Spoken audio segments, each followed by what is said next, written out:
guys, good morning. Bago lang ko guys nakatapos exercise. Kag ko nakita ninyo naka-outfit pa si ako. Pero buyon ko guys to gapon plano nga magbiya sa kalawasan. Pero okay na guys, basta importante bihi. At pagkatapos guys, kung naka-exercise kita guys, feeling na doon sa kalawasan ta do ka baskog, do ka bakod, do ka pagsik. So completos ricados, bahala na lang ang buyon, bahala na lang, di magkupos ng kadali ang buyon, basta importante nagagawa ang balahas na guys. Maura na siya importante guys. Wala na importante ang magpanami sa mga sa importante healthy. Ay. Mo na lang nang ginapaminsan sa mga tao. Nga talambukon din man niya. Pareho sa akon guys. Syempre, hindi man tanan ng mga lawas guys. Luwas na gid siguro kung nag-gym ikaw kag may instructor kag sige tawag nga pag-exercise guys, na siguro basi mag-effect na siya. Pero pareho sa akon guys nga home workout lang niya ang ginahimo ko ya guys.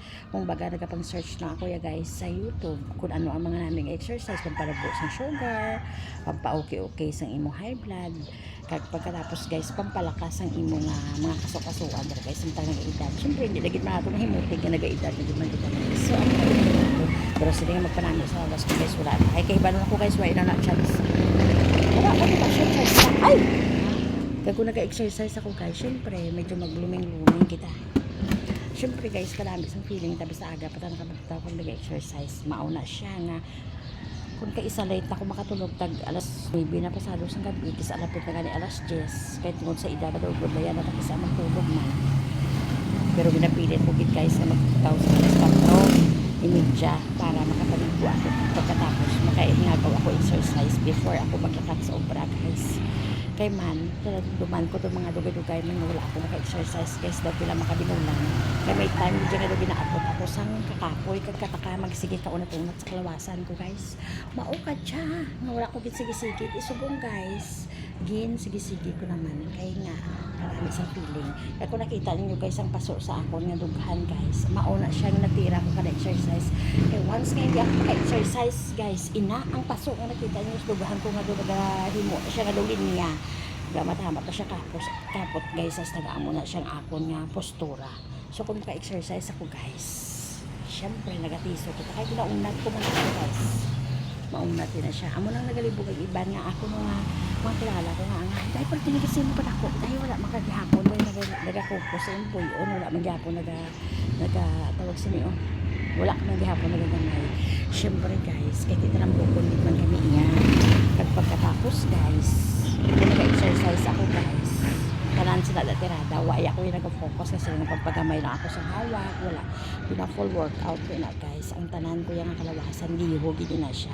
So after ko siya nag-exercise guys, parte sa pagkakapoy, amo na ginauna ko gitang paligo ko, nag-exercise gina ako guys kung kaisa sang pag 30 minutes kisa ang kalabot pa ako 1 hour sa pag-exercise. Pero hindi na siya perming 1 hour kaya hindi manami kung hatos parte tagit ka pag-exercise sobra-sobra kung kaisa. So hanggang diri na lang guys ha. Chuchu. Nga ako postura guys oh. Churing. Grabe. Pero amo na siya guys. Magbakal man ako guys ang belt para ako magpapaipit sa boypon. Para ako ma-exercise kita guys. Hindi na ito mabatsyagan nga ang aton nga boyon, ang aton tiyan dumawagak na. Tungkol sa sige takasipa kung kaisa. Excuse me lang guys, ang exercise kung kaisa guys. Dira mo ka man kisa makatuon no paano man magbaskog ang mga kamot mo. Ako may maglango-lango man sa imo kay labi na gid ng mga hindi man tanan. May mga tao gid iya nga kung may diferensya ka kung kaisa ang padulok sa aton. Sabi ara iban nga bulihon, ara iban nga daw lango-langohon. Well, hindi tanan. So kung nag-exercise ikaw guys, kung sino nag-exercise na sa balay lang, dira nyo guys may baluan ko lang ng ginamin ko. Makahibalo kami bisan ginagmay lang, mag-ibensas ko galingon bisan ginagmay lang. So dira makatiknik mo guys. Kung ako sa inyo, sa mga nanay dira nga bisan na makabisi bisan gamay lang mag-exercise gid siya pagbugtaw sa aga. Kaya hindi lang na para sa inyo kundi para na sa pamilya ninyo nga biskan paano guys. Samtang nag-atipan ka mo sa pamilya ninyo sugod sa balay. Ang inyo kaugalingon wa inyo ginapagahian. As in, ginatawag ba lang nga ginapalangga. Magyapon ko galingon mo bisan sa simple na lang pag-una. Alert! So hanggang diri na lang guys. Thank you so much everyone. Good morning.